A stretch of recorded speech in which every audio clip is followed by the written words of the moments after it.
Good morning. In today's headlines, Gaza's only power plant shuts down and fuel supplies for generators are dwindling. Meanwhile, Secretary of State Antony Blinken touched down in Israel. The conflict between Israel and Hamas is taking a toll on civilians, with Hamas hiding under civilian buildings. We have the latest updates. As another aircraft carrier heads to the Mediterranean, President Biden has some stern words for Iran, and an Iranian-backed militia threatens assaults on U.S. military bases. We have the details. What is China's interest in the Middle East? We speak with an expert to uncover the true relationship between China and Palestine. House Republicans select a nominee for Speaker. But does House Majority Leader Steve Scalise have enough support to win the gavel? NTD spoke with GOP representatives for outlooks on the floor vote. New developments in the House probe into President Biden's handling of classified documents. The House Oversight Committee turns to the White House for answers. The Fed just released the details of their September policy meeting. We take a closer look at the possibility of more interest rate hikes.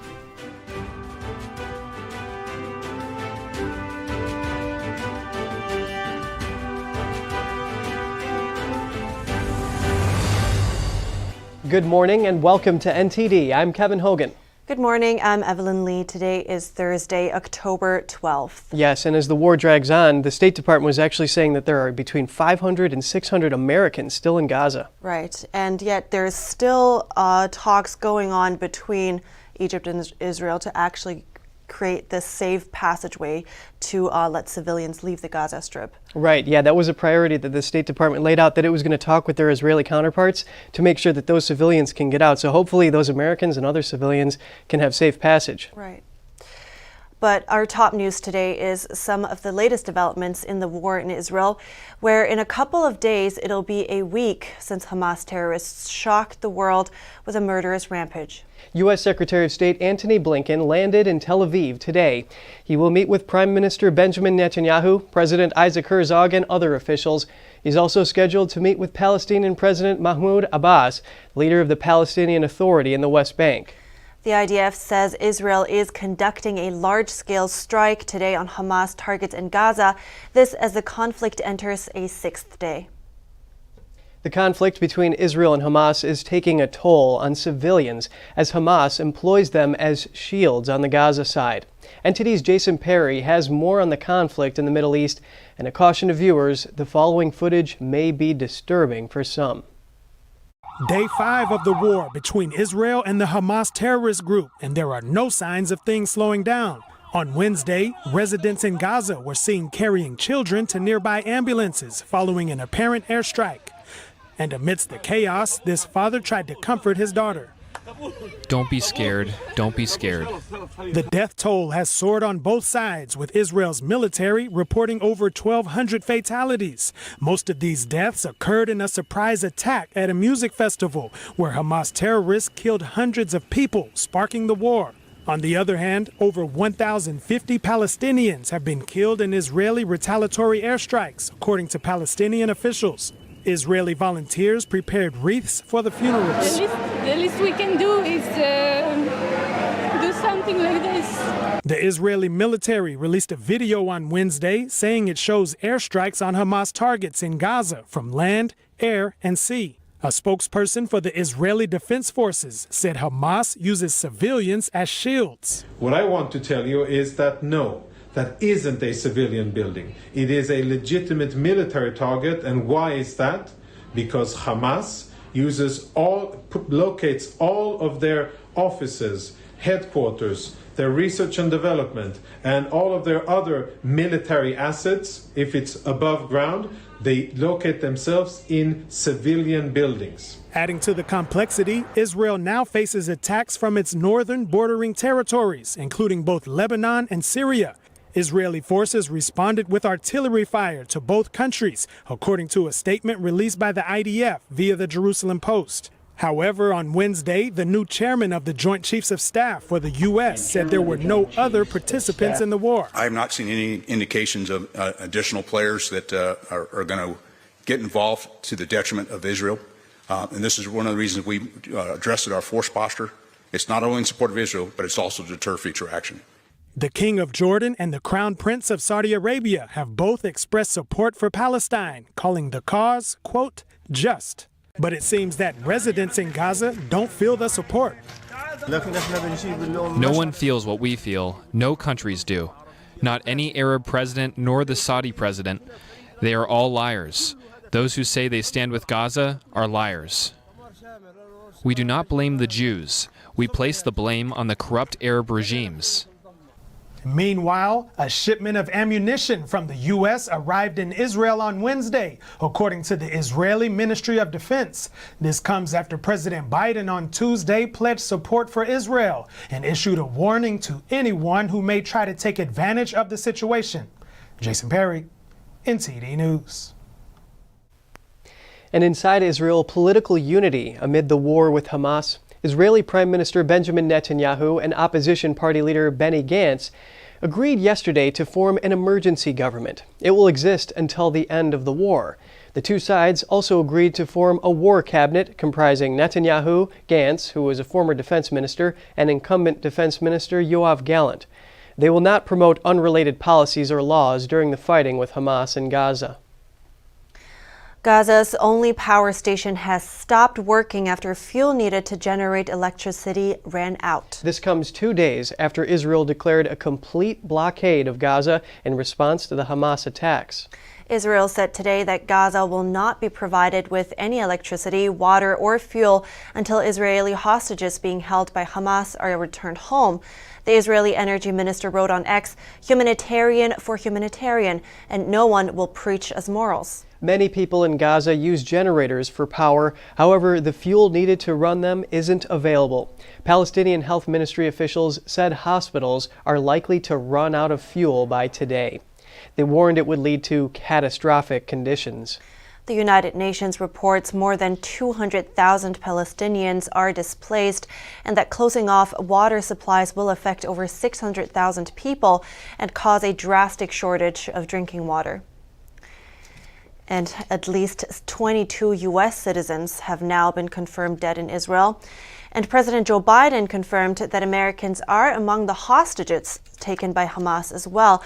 NTD's Daniel Monahan has more on the latest U.S. response to the ongoing war.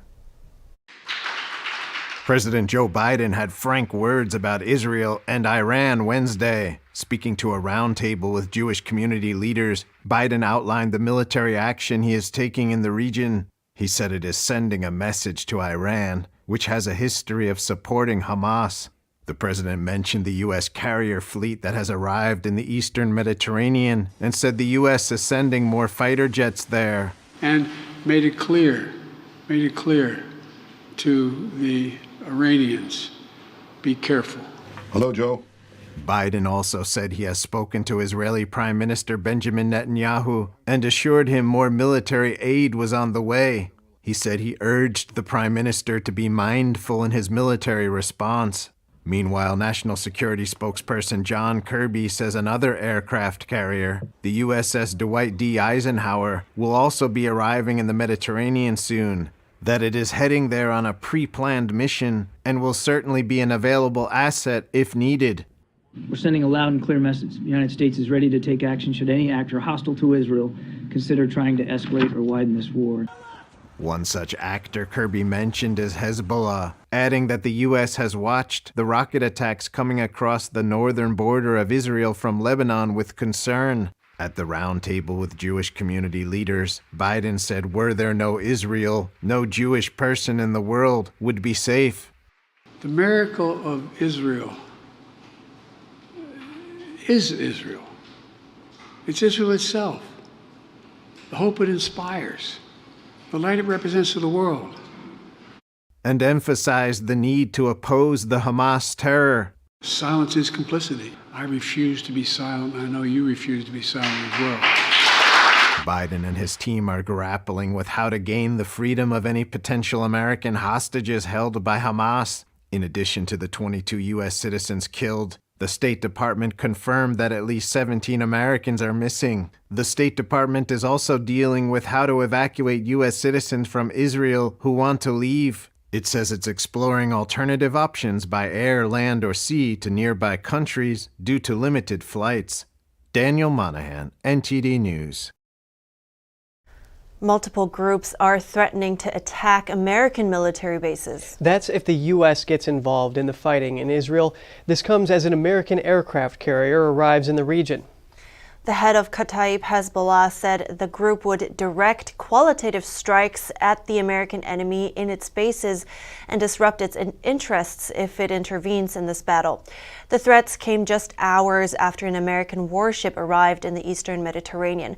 Kataib Hezbollah is an Iranian-backed militia founded in 2003. It's not the same as the Hezbollah, which was founded decades earlier. The head of the Badr organization made similar threats to America this week. He said, if they intervene, we would intervene. We will consider all American targets legitimate. The Badr organization is a political and military group from Iraq. It's also aligned with Iran. And we will hear later on as well that China's interests in the Middle also plays a role in the Middle East. So I think things are getting quite messy here, but stay tuned to hear more about that. There are definitely many axes at play here, and it makes sense that the United States is sending support there, given that Israel is one of its key allies in the region, and especially an intelligence gathering source as well. Right. So we're going to break now. Will House Majority Leader Steve Scalise have the support to become the next Speaker of the House? We spoke with Republican representatives to find out the consensus. Former President Trump weighs in on the Israel-Hamas war. Hear his reaction from yesterday's rally in Florida.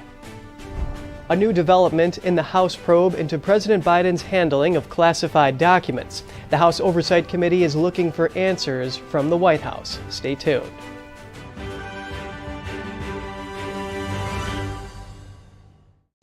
Y'all know me. Every day I'm hustling. I'm grinding and making deals because a girl loves her bling. But the one thing I don't have to hustle for is paying for expensive car repairs, thanks to CarShield. Plans through CarShield can protect up to 6,000 parts and systems in your car, including the engine, transmission, air conditioner, entertainment system, and more. That's right. CarShield administrators get cover repairs paid on the most expensive parts of your car, all for one low monthly rate that never goes up for as long as you cover your car. That's their price lock guarantee. I want to keep my car on the road as long as possible, and CarShield Administrators helps me do that. I trust CarShield Administrators because they paid my claim. Being an essential worker and a mom of 3, finances can be very tight at times. If it wasn't for CarShield, I wouldn't have my car. And with their best coverage ever, CarShield Administrators go the extra mile, including car rental options. You'll also get 24/7 coast-to-coast roadside assistance for flat or damaged tires, lockouts, dead batteries, and courtesy towing, all at no additional cost to you. That's right. You don't need to do any hustling for these extras. They're all included. The cost will break down, there's no doubt about it. That's just the way it is. I got stuck with high repair bills before. That's why I called CarShield. Nobody likes expensive car repair bills. That's why you have to call CarShield before you break down. Darlings, if you want to be smart and get those car repairs paid, then call CarShield now. Leave the hustling to the professionals. Pick up that phone right now before your car breaks down. Protect yourself from the unprecedented rise in cost for parts and repairs. Call now to save money with your price lock guarantee. Call 800-418-7697. 800-418-7697. 800-418-7697. I don't think that many kids in my son's school even do it. He makes fun of his friend who vapes. He would never try it. She's into soccer. She's on the honor roll. She's just not the type. No way. No way. No way. No way, my kid would never vape. Get your head out of the cloud. Today, nearly 8,000 kids will start vaping. Maybe even yours. Learn about the dangers at talkaboutvaping.org. Anyone who's ever sold a home can tell you it is really hard. That's why who you work with matters. Together with HomeLight, we've helped thousands of people sell faster and for the best price.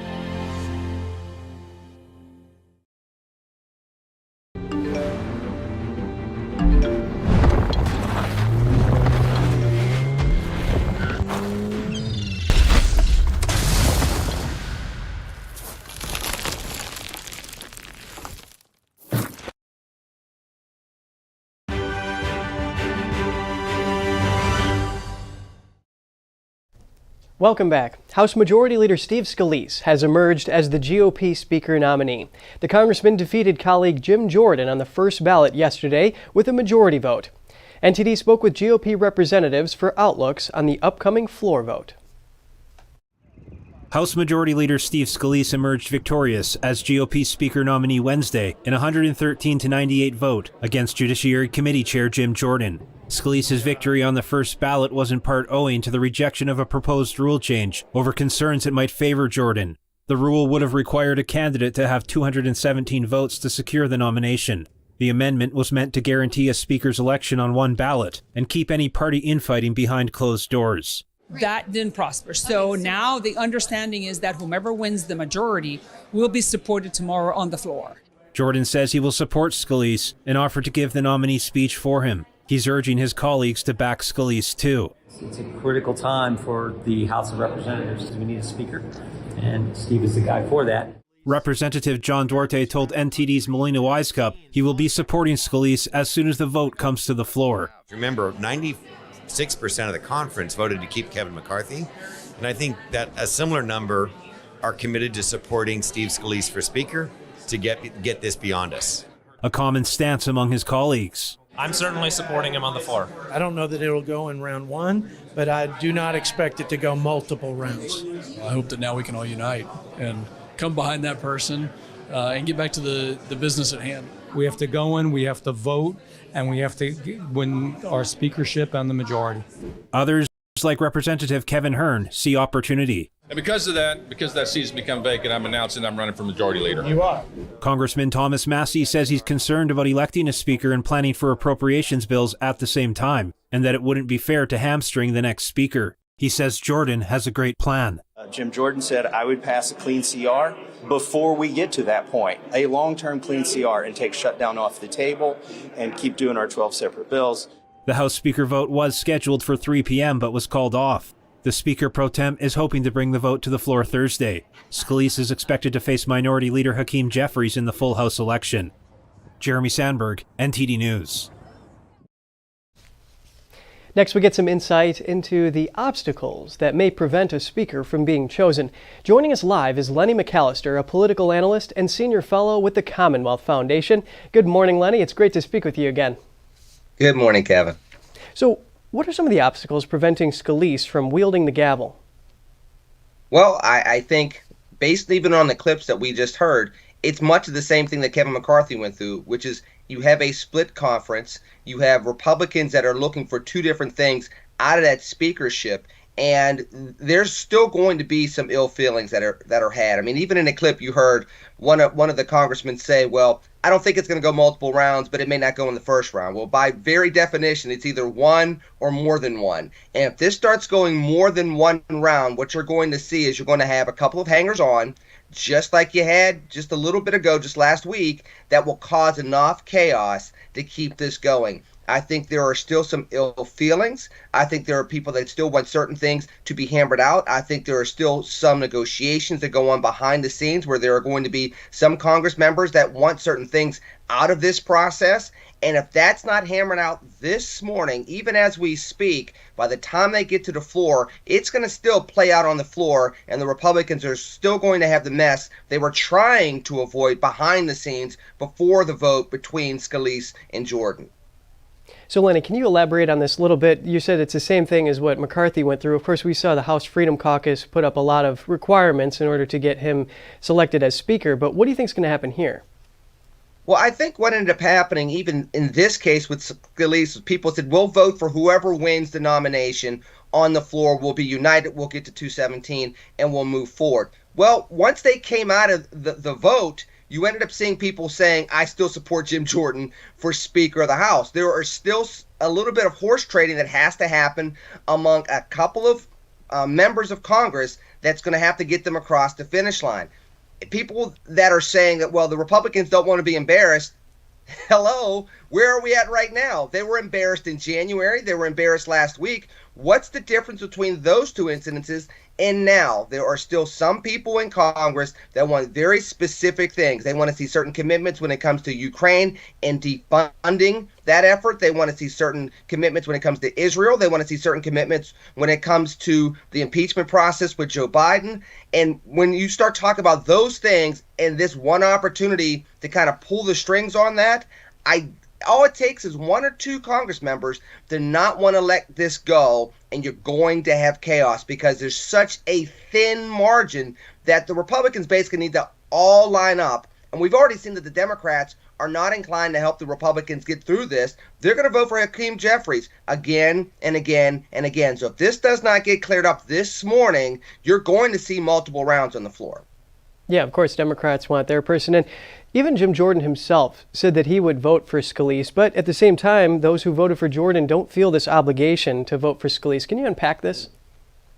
Well, Jim Jordan's trying to take the higher road. This is what you're supposed to do, concede and be a good teammate as a fellow Republican in the majority. He's trying to make sure that, one, he plays the role he needs to play while those that support him continue to support him.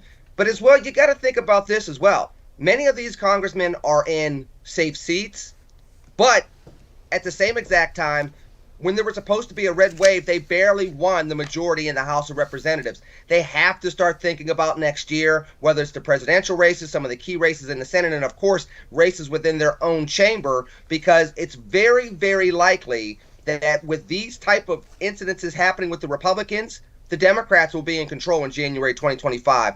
This is a little bit of damage control that Jim Jordan and others have to make sure they're keeping in mind as they go through this process over the next day or so. Yeah, they have to put forward at least the appearance of some sort of unity there, and we saw that red wave turn out just to be a red trickle in the midterms. But just 30 seconds here, do you think that there is a critical need to get a speaker in place right now given the crisis in Israel? The world seems to be blowing up around us, particularly in Israel and the Gaza Strip.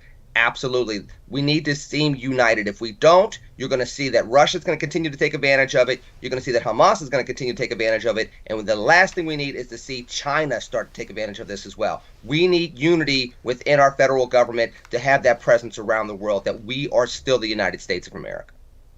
Lenny McAllister, it was great talking with you, political analyst and senior fellow with the Commonwealth Foundation. Thank you for your time. Thank you. God bless. As the world is watching what's unfolding in Israel, how could this impact the political climate in the U.S.? NTD spoke with a foreign affairs expert and former presidential campaign advisor who shared his thoughts on the foreign policy positions of current candidates. Here's what he says. I think it's a boomerang because this started in the U.S. in many ways. The policies of Barack Obama during his administration and now during the Biden administration, they have favored Iran over and over and over every time they had a chance. Iran has sold over $80 billion of oil during the Biden administration, more than 3 times what they sold in all 4 years of the Trump administration. And the $6 billion that they paid as ransom for the hostages last month was not even a very good tip on the $80 billion. And all that money has been spent arming Hamas, arming the terrorists in Gaza.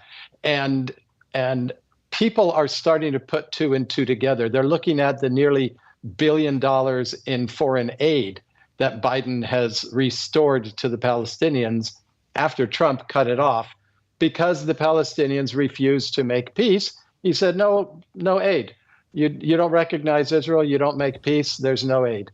And Biden restored it. Now, I think that we're going to see, heaven forbid, we're going to see some attacks, maybe sabotage on industrial sites, maybe actual attacks against people here in the United States. Our border has been open for 3 years. I think we have a lot of Iranian sleeper agents in the United States, and I think that they're going to be activated when Israel continues trying to take out Hamas and responding to attacks from Hezbollah, both of which are Iranian puppets.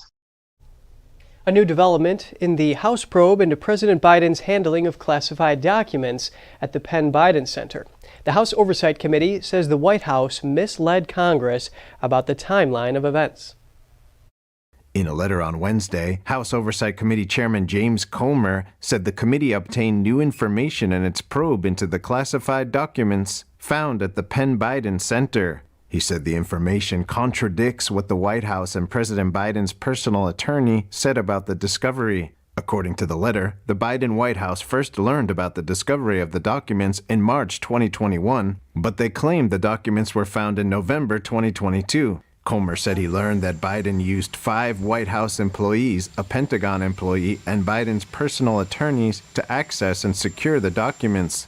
Comer's letter reads, President Biden's timeline was incomplete and misleading. It omitted months of communications, planning, and coordinating among multiple White House officials. The timeline also omitted multiple visits from at least 5 White House employees. The letter also alleges that there is no reasonable explanation why so many White House employees and lawyers were involved in retrieving boxes they believed only contained personal documents. The committee chairman is demanding answers from White House counsel Edward Siskel. He is also requesting interviews with the 5 White House employees involved in the case. Well, interesting. Yeah, both the former President Trump and President Biden are now being scrutinized over the handling of classified documents. Right, but at the same time, it seems like the U.S. has a ton of other issues going on that we need to keep an eye on, as Lenny McAllister and you have pointed out earlier as well. Moving on to the next topic, the largest U.S. city on the Mexican border is struggling to keep up with the influx of illegal immigrants. Now the shelters are so full that Border Patrol is releasing migrants onto the streets. Here are the details. Over 5 years, San Diego developed a well-oiled system to shelter illegal immigrants. But that system has been tested like never before as U.S. Customs and Border Protection releases people to the streets of California's second largest city because shelters are full. Since September 13th, about 13,000 have been dropped off at transit stations, with about 500 more arriving daily. Border Patrol is dropping off migrants that have been processed through their stations with court dates and reporting with immigration and customs enforcement at their final destination. So here we're receiving people that are ready to move on to apply for asylum in the court system and with immigration agencies and just need to get to their final destination. Last week, after a community recreation center could no longer handle the flow of illegal immigrants, the Border Patrol resumed drop-offs at a transit center. So here we are receiving asylum seekers that have been dropped off by Border Patrol in buses. Today we received about 400 in the morning and we expect to have a few hundred more in the afternoon. We have seen many from West African countries. We have also seen from China, Turkey, India, and the West African countries we have seen is Guinea, Senegal, Sudan, and Mauritania as well. Aid groups blame a mix of circumstances for the shelter crunch: reduced government funding, CBP's practice of sending migrants from Texas and Arizona to be processed in San Diego, and a surge in illegal crossings. And just last week, President Joe Biden's administration advanced plans for a border wall in Texas' Rio Grande Valley and said they would resume deportation flights to Venezuela. CBP closed a major pedestrian border crossing from Tijuana, Mexico on September 14th and assigned more officials to process incoming migrants. The Department of Homeland Security said last month that it has given $790 million for migrant shelters this year and asked Congress for an additional $600 million. On a weekly basis, CBP San Diego reports a summary of what they have encountered at the border. Last week, they seized 200 pounds of cocaine and 125 pounds of methamphetamine, detained 18 human smuggling events, made 56 rescues, and apprehended more than 7,600 from 74 countries. Illegal crossings topped a daily average of more than 8,000 last month. People from dozens of countries, notably Venezuela, were drawn by prospects of jobs and safety. Israeli Prime Minister Benjamin Netanyahu and Secretary of State Antony Blinken just finished giving a joint briefing in Tel Aviv. Blinken delivered a message of support. Take a look.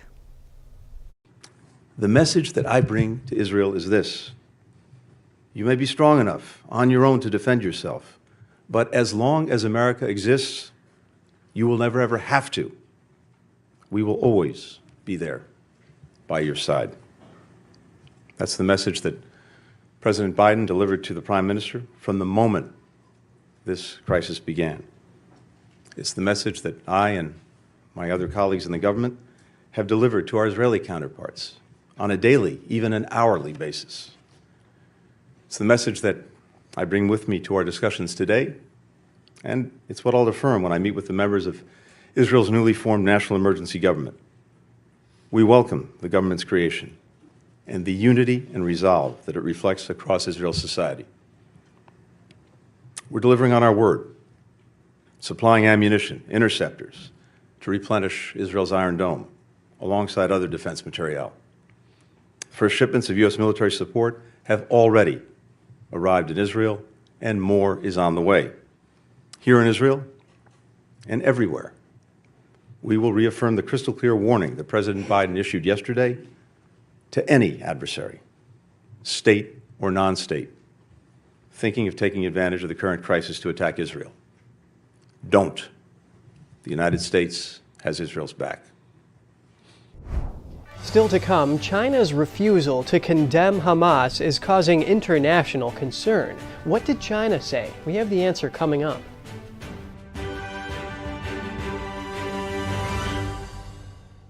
Stay tuned to get 2 rolls of alien tape free. You wouldn't stick your mother-in-law on the wall, but you could with alien tape. It just sticks. Just peel and stick to make anything stay in place quick. Brick, pavers, marble, tile, plastic, even leather. Nothing works better than alien tape. You wouldn't stick your fishbowl on a moving car, but you could with alien tape. The secret is nano-stick technology that grabs and locks on to secure one side of the surface to the other. Alien tape secures in seconds, then twist, pull, and rinse to reuse. Call or go online to get your first roll of alien tape for just $19.99, plus shipping and processing. But to make this deal really stick, we'll give you 2 more rolls absolutely free. You get 3 rolls of alien tape for one low price. Order now. To order, call 1-800-490-1364 or go to tryalientape.com. So call 1-800-490-1364 or order online at tryalientape.com. It's just clear as day. The media, whether it's broadcast, cable, or print media, has become extremely biased. And I started looking online for alternative ways to get information. And I saw an ad for a free trial. And I looked at it and I said, Epoch Times. I mean, come on, this is end of days type of stuff. I mean, what are they going to be talking about here? And I said, well, it's a free trial. Let me dig in. Is it giving me both sides? Is it giving me an objective point of view here? I have looked for opportunities to see where they might be biased, and I don't find it. It has given me a level of trust in media that I didn't think I'd ever get back. I love the Epoch Times because it has renewed my faith in the idea that a reliable, responsible, non-biased source of information is available. And I can say that I love it because of that.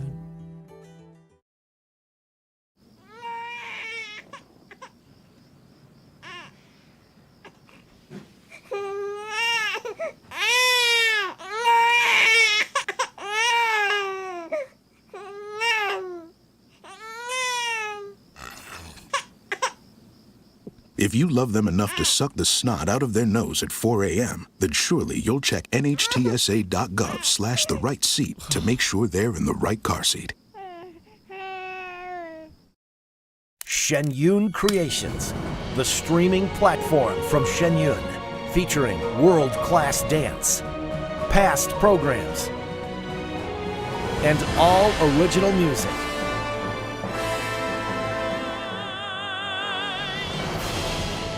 Masterclasses, behind the scenes, comedy, and more. Explore ShenYunCreations.com.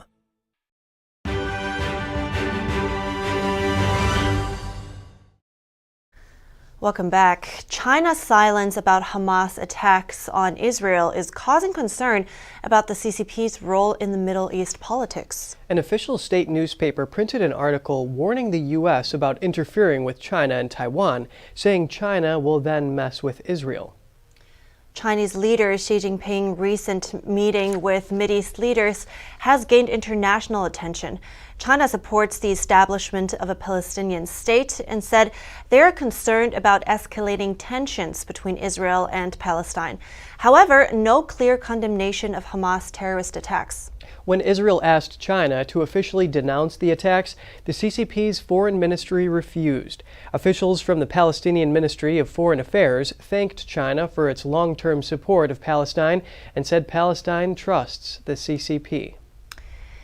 And China has long-standing history with the Palestine Liberation Organization, so we want to dive deeper into China's interest in that region.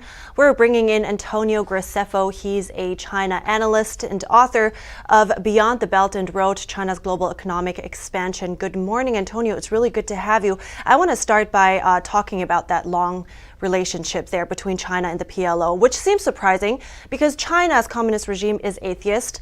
Also, the oppression of the Uyghurs, their Muslim faith. So tell me more about what Mao back then, about Mao's close relationship with Arafat, the founder of the PLO. What was it based on? Well, China and Russia both tried to gain friends in the early days of the anti-colonialist movement, say in the 50s and 60s, that they would recognize these anti-colonialist movements and say to them, you know, we overthrew our emperor, we overthrew our, nationalistic government, and we support other people that are doing the same. So China was one of the first countries to engage directly with and support the PLO. And now China, moving on to today, China has been taking on a more diplomatic role in the Middle East there. So what are you seeing brokering peace deals, for example? So what do you see is China's interest there now? China's attempt to broker a peace deal between Israel and Palestine just uses the same blueprint that has been used before or proposed before to Israel, has been rejected because it calls for Israel to move their capital away from Jerusalem, and Israel will never agree to that. So China probably knew going in that Israel would not agree. However, by attempting to make that agreement, it makes China look like the good guys. China is able to say, look, we proposed this peaceful solution and Israel rejected it, therefore Israel is the bad guy. Right, and that was not the only thing they tried to do. There was also the Saudi and Iran peace deal. What do you think how do you think does that fit into China's overall strategy there? The Saudi-Iran deal is significant because Iran is not Arab. The people are Persian. And so they're always a bit outside. There's the Sunni-Shia divide in the Middle East. So Iran's always kind of the wild card. Iran hates Israel, but then Iran also doesn't get along with some of its Arab neighbors.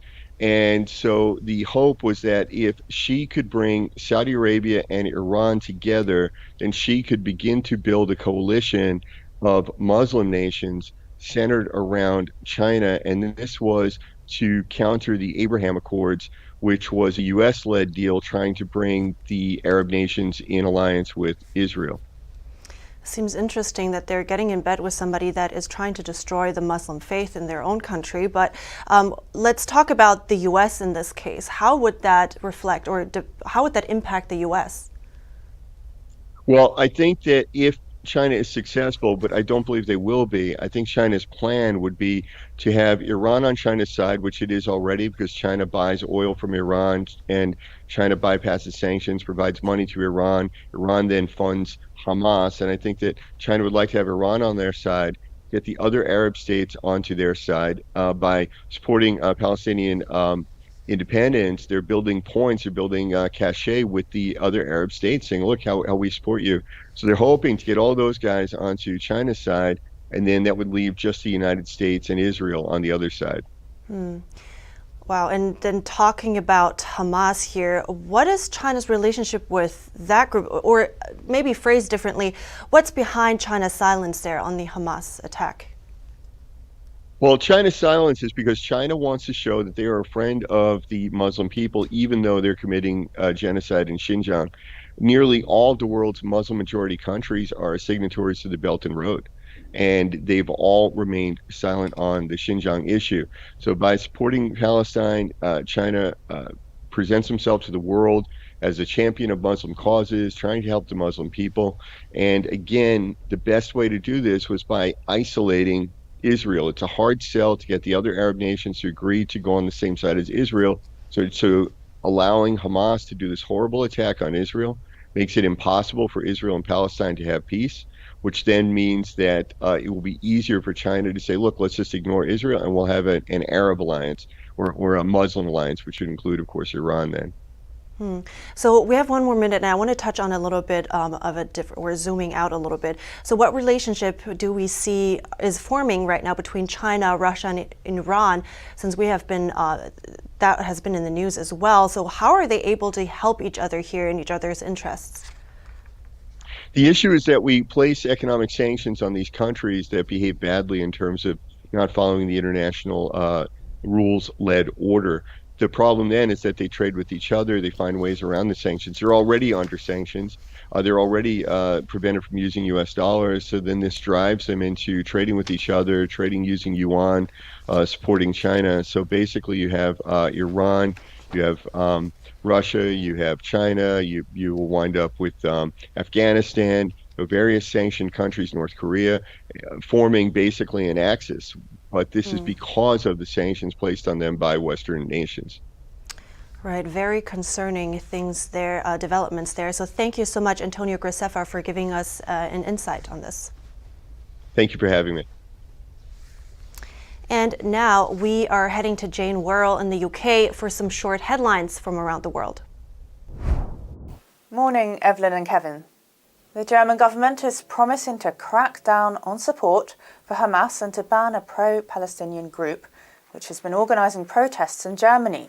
The Chancellor also questioned the lack of a clear condemnation of the Hamas attack by Palestinian President Mahmoud Abbas, calling it shameful.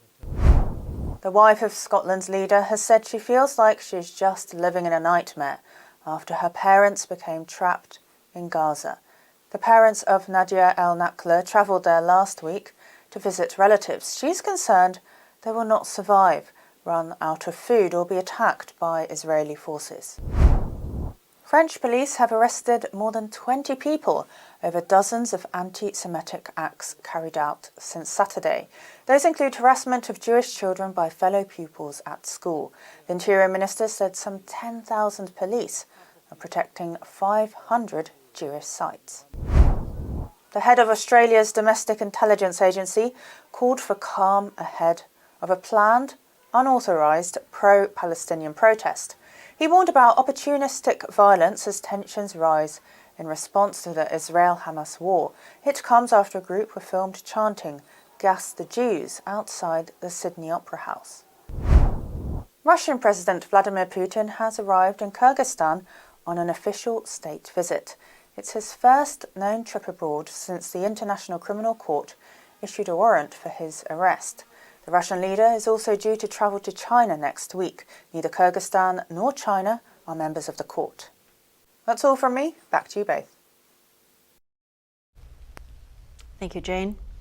A lot of arrests in Germany. Yeah, and extensive security measures there. But I have to say, I think the Germans, they will feel like they owe the Jewish people something in that case, right? Yeah, the setting of the Holocaust being in Germany. Right, exactly. And at the same time, it's very concerning to see all these anti-Semitism rise up again everywhere in the country, not just Germany. So, yeah, and something more to look out for is that the pro-Palestinian rally groups are actually saying that they will not be silenced and that they will continue despite the crackdown. Right. So stay with us. The Fed has released the details of their September policy meeting. Are more interest rate hikes on the way? We take a closer look for you.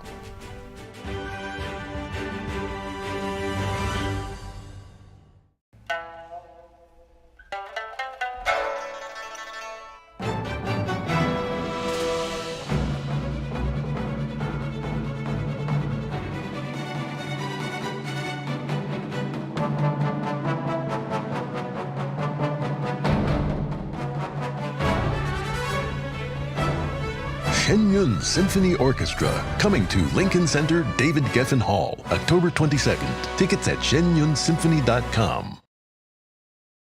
Anyone who's ever sold a home will tell you it's really hard. And it's one of the biggest financial decisions you'll ever make. That's why who you work with matters. Together with HomeLight, we take care of every detail.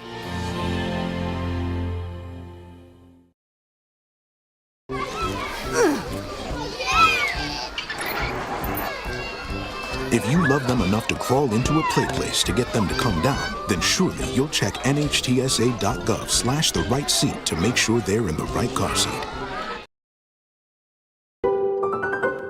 Kindness is cool. Because we feel happier when we do good. Kindness connects us with others and improves our self-esteem.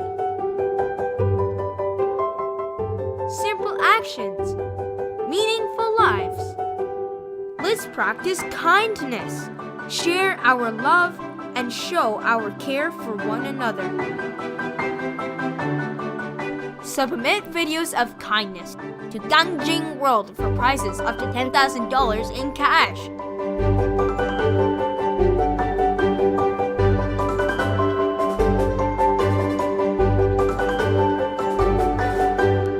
For more information, visit gangjingworld.com.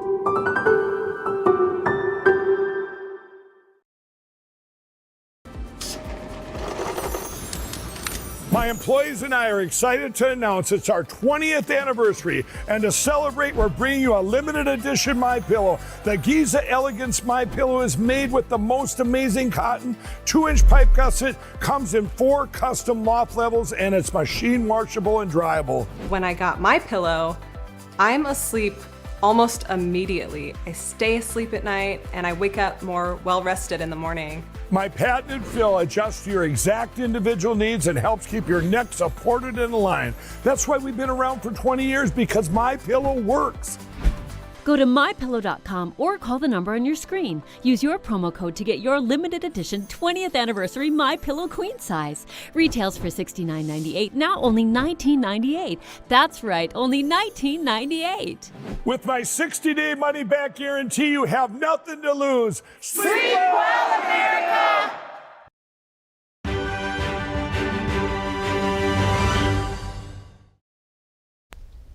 It's good to have you back with us. How do Federal Reserve officials feel about the future interest rate hikes?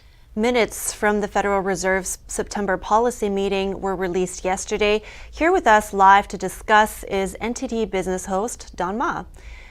Hi there, Don. Give us the highlights of what was said in the Fed minutes. Yeah, sure, Evelyn. But first, let me just mention that, even though these are called the minutes of the Fed meeting, it's actually not a transcript of every little thing that was said at the meeting by Fed officials.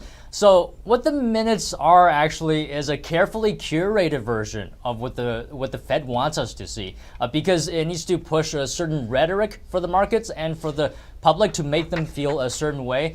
So all that being said, what was revealed in the minutes was that a majority of officials actually feel that one more interest rate hike would be enough in this current hiking cycle. Which is good news, because that means the Federal Reserve is basically done with hikes, that they feel interest rates are sufficiently high.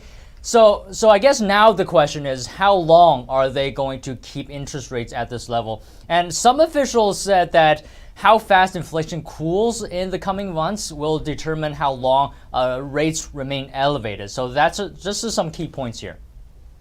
Very interesting points, because that would mean also that the historic series of rate hikes would come to an end. What has been the impact of those hikes on the economy? Yeah, high interest rates, without a doubt, have an impact on the economy. I mean, just look at the housing market, right? High interest rates have actually dramatically slowed down activity there. And, Evelyn, credit is the lifeblood of the economy. And when you make credit more expensive, you're basically increasing the risk of a financial crisis. Now, I say financial crisis, but the crisis can be big, it can be small as well, and it could be in different sectors of the economy. But, if we look at history, basically every time the Fed has raised interest rates like this, a recession has followed. Now, I'm not saying that there will be a recession, but, is it a matter of time, though, that we see one? So we just have to wait and see what happens. Well, thank you so much, Don, for these updates. What else do you have for us today? Yeah, let me just mention something else. The U.S. Energy Information Administration forecasts lowering heat costs for many Americans this winter. So if you live in the western United States or heat with gas, you're one of the roughly 55% who will get a break on your winter heating bill. The rest of Americans can expect similar heating costs compared to last year. Weather predictions of a colder northeast may cause slightly higher prices due to more heating days. But another thing is the UAW ordered its members at the Ford truck assembly plant in Kentucky to walk off the job yesterday. The plant is Ford's largest plant globally, employing over 8,000 workers. The UAW says the strike results from Ford's refusal to go further into contract bargaining. So the Kentucky plant builds Ford's Super Duty trucks, Lincoln Navigators, and Ford Expedition SUVs. The strike may negatively affect Ford's profits. But other than these two updates, that's all from me, Evelyn. Well, the heating cost break is good news. That could potentially save some lives, right? So thank you so much, Don Ma. And Don, before we let you go, I find it interesting that the Fed is raising these rates, but the banks that offer these interest rates on their savings accounts, they haven't followed suit. I wonder, why do people feel like they're not getting taken advantage of when they can see this very clearly? Are you talking about the interest rates from savings accounts that the banks offer? Yeah, because usually when, the Fed raises the rates, these interest rates go up, but it's only averaging at about 1%. That's just pennies. Well, you have to look around. There are some places that offer, 4% returns on your savings. Not all banks do that, but there are certainly places where you can find higher interest rates on your savings. You just have to know where to look. That is a good point. Yeah, you got to shop around. Good tips for us, Don. And it's nothing like the 8% that they saw in the 80s under Reagan, but hopefully those will bounce back up. Yeah. I mean, you can always buy some treasuries at a historic high recently, in fact. Great Good tips. to know. Yes. Thank you so much. Don Ma, host of NTD Business. Good talking to you. Thank you. And still to come, we hear from an Israeli woman who was kidnapped and tortured by members of the Hamas terrorist group in 2010. She describes her harrowing ordeal. And some Harvard students are now changing course after blaming Israel for the Hamas attack. Find out why after this short break.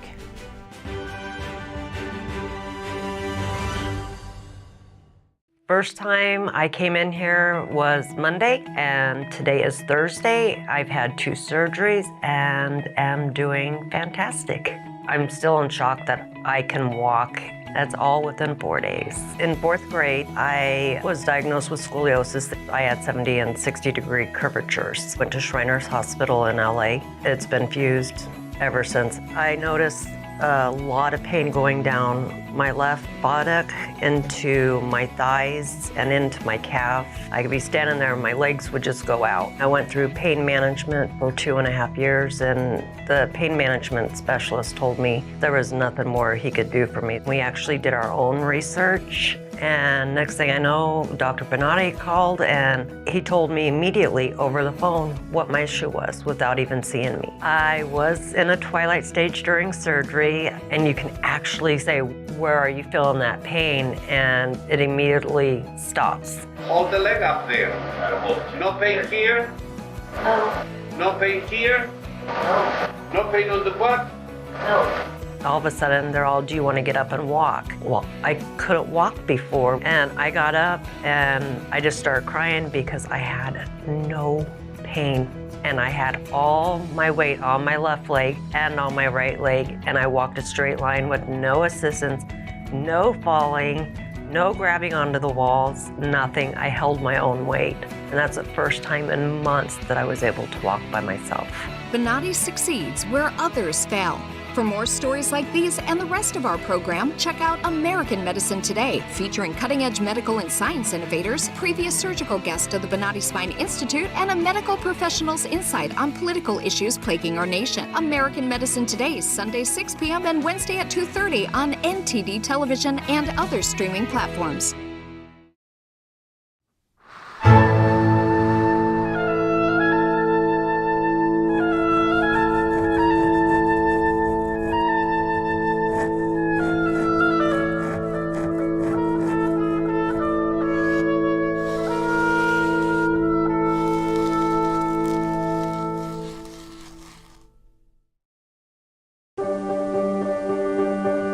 prepared is a part of who you are.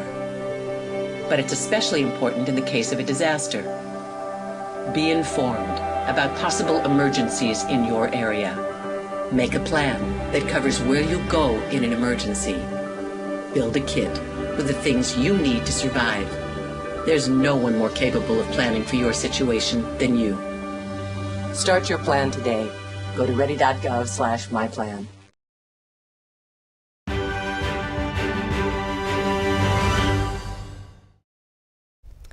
Good to have you back. Harvard student groups are now withdrawing signatures from a statement on Israel. That's after it sparked strong backlash. Several business leaders suggested blacklisting the students so they wouldn't be hired by top Wall Street firms. After billionaire Bill Ackman asked for the names to be released, multiple student organizations withdrew their signatures. The letter called Israel an apartheid regime.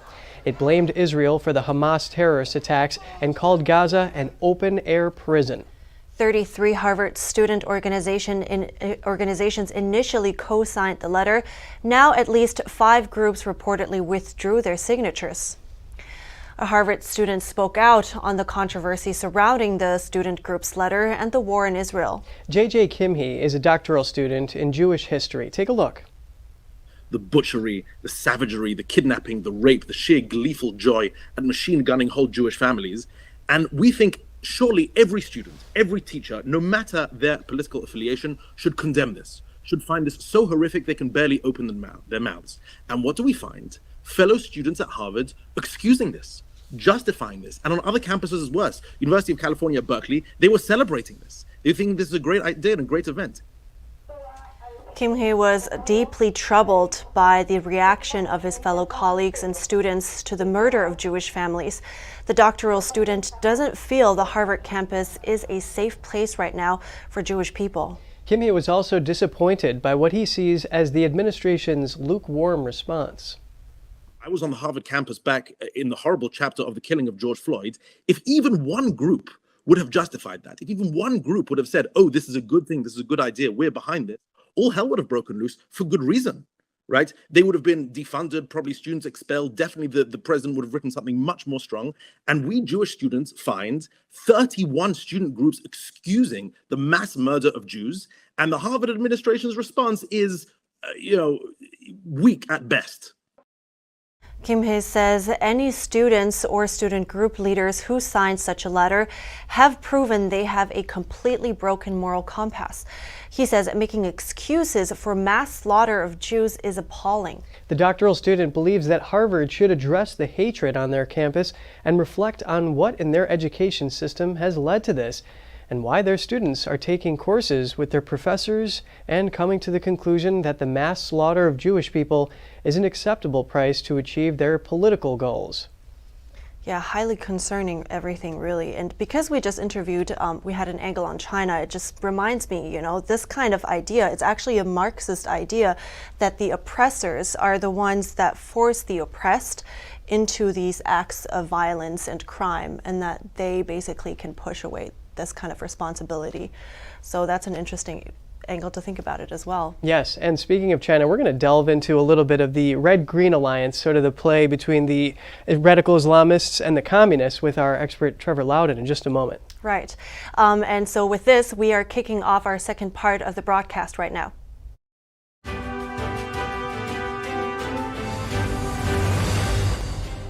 As another aircraft carrier heads to the Mediterranean, President Biden has some stern words for Iran, and an Iranian-backed militia threatens assaults on U.S. military bases.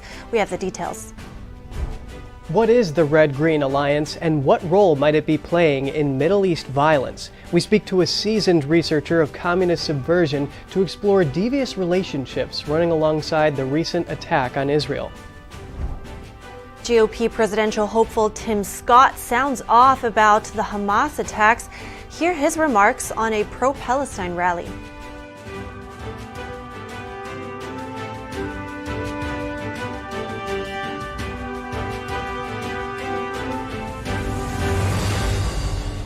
Welcome back, and to those of you just joining us, good morning. I'm Kevin Hogan. Good morning also from me. I'm Evelyn Lee, and for our top news, let's look at the latest developments in the Israel-Hamas war. The Israeli Defense Forces said today that the families of 97 hostages taken from Israel by Hamas have been informed that they are being held in Gaza. Iran's foreign minister is set to visit Lebanon, home to terrorist group Hezbollah.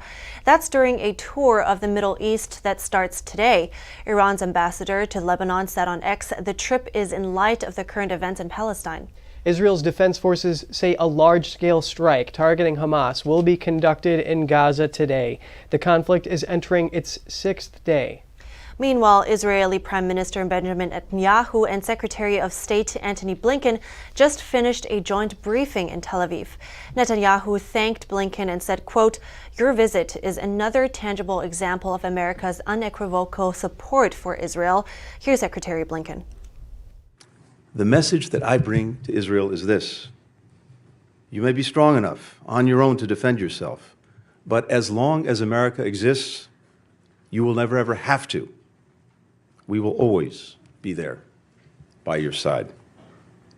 That's the message that President Biden delivered to the Prime Minister from the moment this crisis began. It's the message that I and my other colleagues in the government have delivered to our Israeli counterparts on a daily, even an hourly basis. It's the message that I bring with me to our discussions today, and it's what I'll affirm when I meet with the members of Israel's newly formed national emergency government. We welcome the government's creation and the unity and resolve that it reflects across Israel's society. We're delivering on our word, supplying ammunition, interceptors, to replenish Israel's Iron Dome, alongside other defense materiel.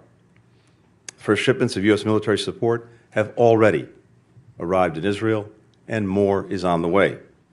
Here in Israel and everywhere, we will reaffirm the crystal clear warning that President Biden issued yesterday to any adversary, state or non-state, thinking of taking advantage of the current crisis to attack Israel. Don't. The United States has Israel's back. Blinken added that the American death toll in Israel has risen to at least 25 people. Israeli tanks and troops are gathering in southern Israel. More than 300,000 Israeli reservists have been called up as the country prepares for a possible ground operation in response to the surprise terrorist attack by Hamas on Saturday. Here's the story. At a military base in southern Israel, columns of Israeli Merkava 4 tanks stand at the ready, awaiting orders for an invasion of Gaza that everyone expects, but no one has yet commanded. This is a country on a war footing. The Israeli military has called up more than 300,000 reservists. It is one of the largest mobilization efforts in this country's history. And this right here behind me is that mobilization effort in action. You are witnessing thousands of reservists, Israelis from all across the country, coming to this military base in southern Israel to begin to prepare for the next phase of this military campaign. But it's not just the scale that makes this mobilization different. I've been in all the campaigns in the last 30 years. Never something like this. For the soldiers converging on this base, the shocking brutality of Hamas's surprise terrorist attacks is still reverberating. Every person in Israel has lost someone. Every person. Been in Amsterdam till Wednesday morning, till Monday morning I came here, to enlist to the army and to fight those bastards. It's a very emotional moment. A very emotional moment, yes. When you see children die and keep nothing, it's like an animal, it's not. Driving down roads east of the Gaza Strip, preparations for the next phase of Israel's military campaign are everywhere. Trucks loaded with ammunition, armored vehicles, thousands of Israeli soldiers mobilizing, and just 7 miles from the Gaza border, this formation of armored personnel carriers. We are about a dozen kilometers from the Gaza border, about 6 or 7 miles, and what we are seeing here are the preparations for what many people in Israel believe is going to happen next, and that is the possibility of a ground invasion. You can see here armored personnel carriers, perhaps nearly 24 of those, as well as trucks, and you see soldiers all here preparing for the next phase of this war. And we're going to do a brief investigation of the so-called Red-Green Alliance surrounding the Hamas terrorist attacks on Israel, red being communists and green being radical Islamists. Let's hear from Trevor Loudon, an Epoch Times contributor and author of The Enemies Within. Good morning, Trevor. It's great to have you with us. Oh, always good. Thanks so much. Thanks for having me. So what is the Red-Green Alliance, and is it a driving force behind the Hamas terrorist attacks on Israel? I think it is the major force. Now, we see it play out in the streets of America, where Communist Party USA, Democratic Socialists of America, Freedom Road Socialist Organization, Party for Socialism Liberation have participated with Palestinian supporters in major rallies across the United States and all across the West. We've seen this phenomenon, this alliance of the communists and the radical Islamists. But it goes right back. The Soviet Union used the Palestine Liberation Organization and Hamas as proxies in their war against the West and their war against Israel. But that policy never changed with the fall of the Soviet Union. The Russians are still very actively involved with the Taliban, very actively involved with Hamas. Hamas has been to Moscow 3 times in the last year, and since these atrocities have been committed, have publicly claimed that Moscow is with them, that Moscow sympathizes with them. Those are very interesting revelations, Trevor. Let's continue to look at the big picture here. Analysts are saying that in the 75 years of Israel's existence, they have never seen anything like this recent terrorist attack by Hamas, and it equates to their 9/11. And if you remember, of course, the United States launched a 20-year war after its 9/11. So why are Communist Party groups within Israel and around the world condemning the Israeli response here? Well, because this is, as your commentator said before, as your partner there said before, it's a to a Marxist, the oppressed is always in the right. So this is, the police are brutal, therefore criminals are only doing what they're forced to do. So therefore we shouldn't prosecute crime. We should let criminals out of jail. Well, this is the same with the terrorists. The terrorists are only forced to do what they do by the Israeli oppressors, so we should stand with the poor terrorists because it's not their fault. It's the fault of Israel. It's the fault of the oppressing nation. So this is a basic Marxist way of looking at the world. We see it playing out in lack of criminal enforcement in the United States, and we're seeing it playing out here with sympathy for the terrorists, not for the victims. It is very hard to sympathize with people who come down on motorized paragliders and start spraying bullets into crowds, killing people at a music festival. You talk about ideology here, Trevor. Are there similarities between communism's call for violent revolution and radical Islamist use of heinous killings to gain power? Look, very much so. They are natural allies in this. They're both, but I would say this, Islamic terrorism would not exist in the form that we see it without the backing of their communist or neo-communist allies. The Soviet Union, China, and Iran, which is basically a proxy of the Soviet Union, most of Iran's leaders trained at the Patrice Lumumba school in Moscow. They are very loyal to Moscow. We wouldn't be seeing what we're seeing without logistic support, moral support, and financial support from the communist bloc, or the neo-communist bloc, I should say. So yeah, it's what we see as Islamic terrorism is basically a front for communism. Speaking of communism, Communist China has not overtly condemned the terrorist attack by Hamas. Why do you think that is? Well, because they are sympathetic. You know, China has deep relationships with Iran, and they're trying to cultivate more deep relationships with Saudi Arabia and other countries. They may be persecuting their own Muslim minorities, so that's a sensitive issue too. But they are on the side of the terrorists, and they're saying Israel should now declare a ceasefire. So Israel is supposed to accept massive slaughter in their own territory and not retaliate because the Chinese say they should hold a ceasefire. Well, who does that benefit? That's only going to benefit the terrorists, because that's who the Chinese Communist Party sympathizes with and actively supports. It's right out of the playbook, and if you remember the documentary Agenda, it's that the communists will push their ideology and they'll get some policies passed, and then they will call everyone, they'll just back off when everyone starts, and they'll keep pushing it. So do communists and terrorists have a common goal, and does the Hamas attack serve to further that cause? Look, 100%. You know, this is rallying revolutionary forces all around the world. It is also taking pressure off Russia's war in Ukraine, because Russians are suffering badly there. And so this is now diverting attention away from that. And what they're trying to use this for is to undermine Western support for Ukraine, saying, no, we can't afford we've got to support Israel, but Ukraine is too much, you know. And we've already seen pressure from some American politicians along these lines. So this is really a second front. And I think the third front may be some attacks within America itself, or certainly in other Western countries.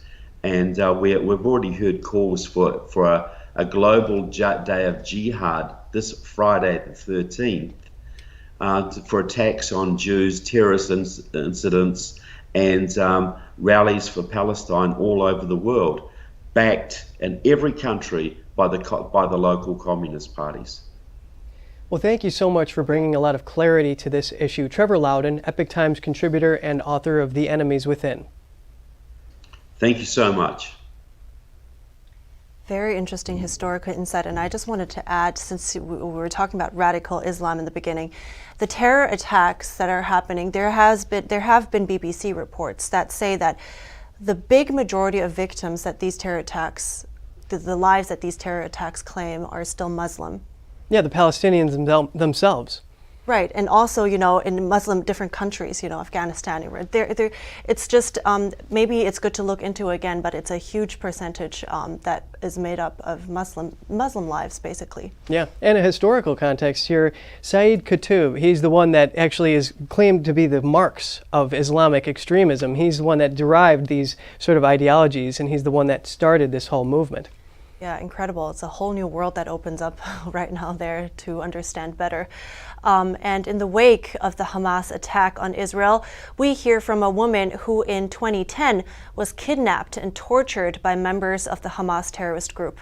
NTD's Cost Jimenez has the story. Tal Hartouf is a British-born Jewish Israeli. 13 years ago, she survived a vicious attack by Hamas terrorists as she was showing an American friend around Israel. I'm a Jewish Israeli, British born, and I was guiding an American Christian friend as a tour guide in Israel, in the state of Israel, not outside, you know, some dodgy or disputed territory. Beautiful day, and we were pounced on when we were hiking by two Palestinian Hamas machete-wielding terrorists, and they hold us hostage for half an hour in the forest with their knives at our throats. Her ordeal can only be described as harrowing. They tie our hands behind our back, they gag us, they take off my Star of David, they separate us by 2 meters, and then they say in Arabic, Allahu Akbar and Itbahu al-Yud, slaughter the Jews, and the next thing I know, I'm on my side, and one of them is leaning on me. And every time he plunges his machete into me, I can hear my bones crunch. Tal said the terrorist assumed that her American Christian friend was also Jewish. She said that all she could do was play dead, while her friend was butchered right in front of her. Her friend did not survive the attack. According to Tal, the terrorists' only motivation was to kill Jews. When we were about to be attacked, I told you, they said Allahu Akbar, they said slaughter the Jews. They didn't say free Palestine. This isn't about Palestine. The continuous onslaught of Islamic terrorism has always been about the people of the book. First we come for the Jews and then we come for the Christians. Now, in light of the recent massacre by Hamas on Israeli civilians, Tal said much of the media have a lot to answer for. I think that some of this mainstream media who are allowing a platform for people who are justifying and rationalizing these atrocities and crimes against humanity is an absolute disgrace in their order to balance out the narrative. I mean, they're not our friends. It doesn't matter how much they pontificate about poor Jews getting murdered. She added that despite the White House's stance on supporting Israel, they are inadvertently still assisting the terrorists.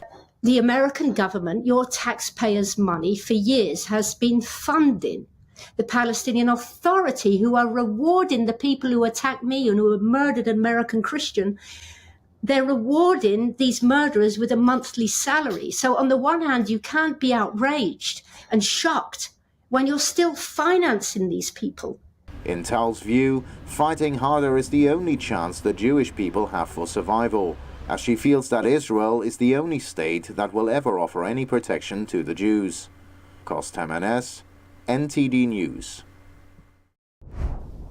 Coming up, House Majority Leader Steve Scalise has secured the GOP's Speaker nomination, but does he have the votes to win the gavel? We spoke with a political analyst to get some insights, so stay tuned.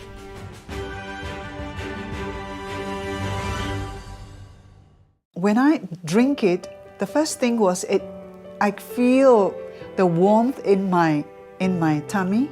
It's kind of like gently radiating out, a kind of a very comforting warmth. And it was really good, actually. I felt much better. I did feel, actually, an effect. And I find that it is actually better when I take it regularly. It's actually steamed and dried 9 times. And so it's really, the essence is really extracted. Then a second time, I tried it really like on an empty stomach and just 2 teaspoons of it, and over a few times. And wow, that was a big difference, because suddenly I could feel, wow, I was very good energized. I didn't have to eat. I could work outside in the garden for a couple of hours, and I still felt very well. And I was impressed by that. So I think it's a good product. Anyone who's ever sold a home can tell you it is really hard. That's why who you work with matters. Together with HomeLight, we've helped thousands of people sell faster and for the best price. The loss of coordination in my legs, I'd trip over my feet, end up flat in the concrete. Dr. Benatti to me was God sent. Walk like that in a while. I don't remember how long. I didn't have to make a massive lifestyle change. I noticed today that I could sit and stand up without a cane. I would have to give it excellent and above my expectations. Benatti succeeds where others fail.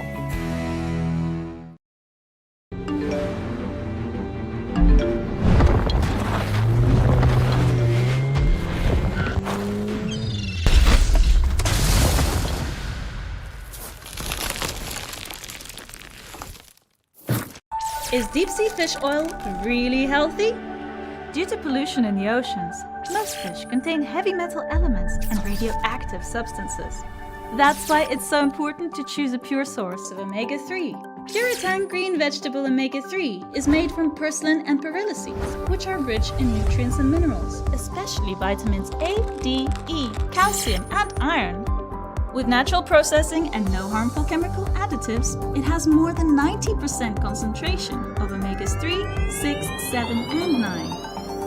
It effectively improves brain power and is beneficial to the heart's health. Puritan Omega-3 does not smell of fish and contains no pollutants, so both adults and children can safely and easily consume it over a long period of time.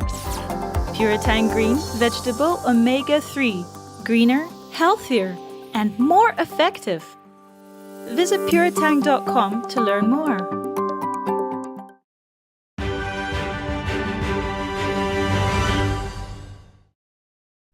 It's good to have you back with us, and good morning again. House Majority Leader Steve Scalise has emerged as the GOP Speaker nominee.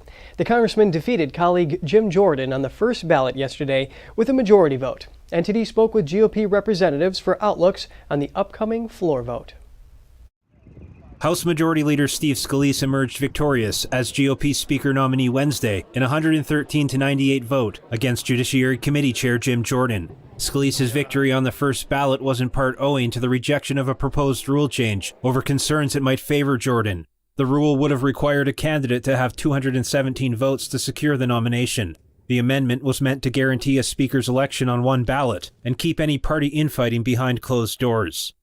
Jordan says he will support Scalise and offered to give the nominee speech for him. He's urging his colleagues to back Scalise too. It's a critical time for the House of Representatives. We need a speaker, and Steve is the guy for that. Representative John Duarte told NTD's Melina Wisecup he will be supporting Scalise as soon as the vote comes to the floor. Remember, 96% of the conference voted to keep Kevin McCarthy, and I think that a similar number are committed to supporting Steve Scalise for Speaker to get this beyond us.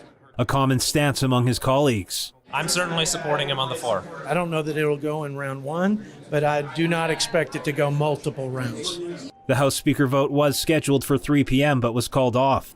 The Speaker pro tem is hoping to bring the vote to the floor Thursday. Scalise is expected to face Minority Leader Hakeem Jeffries in the full House election. Jeremy Sandberg, NTD News. To get some insight into the obstacles that may prevent a speaker from being chosen, I spoke with Lenny McAllister, a political analyst and senior fellow with the Commonwealth Foundation. What are some of the obstacles preventing Scalise from wielding the gavel?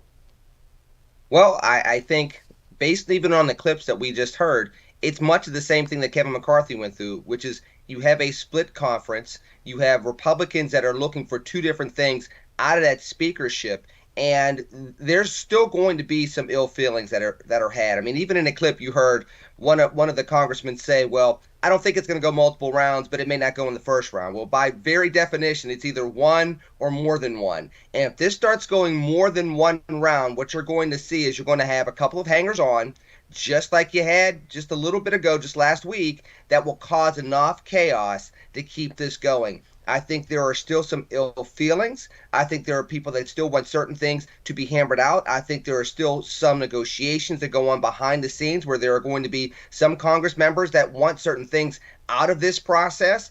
And if that's not hammered out this morning, even as we speak, by the time they get to the floor, it's going to still play out on the floor, and the Republicans are still going to have the mess they were trying to avoid behind the scenes before the vote between Scalise and Jordan. Yeah, they have to put forward at least the appearance of some sort of unity there, and we saw that red wave turn out just to be a red trickle in the midterms. But just 30 seconds here, do you think that there is a critical need to get a speaker in place right now given the crisis in Israel? The world seems to be blowing up around us, particularly in Israel and the Gaza Strip. Absolutely. We need to seem united. If we don't, you're going to see that Russia's going to continue to take advantage of it. You're going to see that Hamas is going to continue to take advantage of it. And the last thing we need is to see China start to take advantage of this as well. We need unity within our federal government to have that presence around the world, that we are still the United States of America. Lenny McAllister, it was great talking with you, political analyst and senior fellow with the Commonwealth Foundation. Thank you for your time. Thank you. God bless. Former President Trump, speaking in West Palm Beach, Florida, reacted to the Hamas terrorist attacks. The 2024 presidential candidate touted his past record and policies on Israel and the Middle East. Here's Trump yesterday. After so many years of beheadings, bedlam, slaughter in the Middle East, we completely obliterated the ISIS territorial caliphate, and we did it in a matter of weeks. I withdrew from the disastrous Iran nuclear deal and imposed the toughest ever sanctions on the murderous Iranian regime. They never had it so bad. We decimated their finance and choked off the money to pay to the terrorist thugs. And look what happened now. I was also proud to be the best friend Israel has ever had in the White House.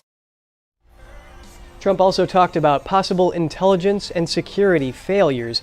He says Israel needs to straighten things out because they are potentially fighting a very big force, including Iran. Senator Tim Scott, a GOP presidential contender, condemned people attending pro-Palestine rallies. He spoke with reporters in Des Moines, Iowa. He deemed their support unconscionable behavior. I think they're disgusting, to be simple. I can't understand how anyone would show up at a pro-rally when in fact what you're showing up to is the consequence of the beheading of babies. Yeah, we're seeing a lot of emotions about this topic. And of course, like we just heard, right? We had a lot of China topics. We had Trevor Loudon on communism. And driving wedges and dividing the country is one of those big things in Marxism, right? So I hope there has been a lot of driving wedges, but I hope this is a time of unity. Well, yes, and this conflict in the Middle East, of course, traces back to biblical times, and even now in the modern day, both sides lay claim to the land, and I think there's a clear distinction to be made between Palestinians voicing their concerns about maybe Israeli policies that are damaging the Palestinian economy versus actually supporting terrorism, which is not at all to be condoned. Good input, thank you. And we have to wrap up our show at this point now, but we'll keep you updated with the latest information on the war. Stay tuned for our News Today broadcast at 12 p.m. Eastern Time. Thanks for watching. I'm Evelyn Lee. And I'm Kevin Hogan.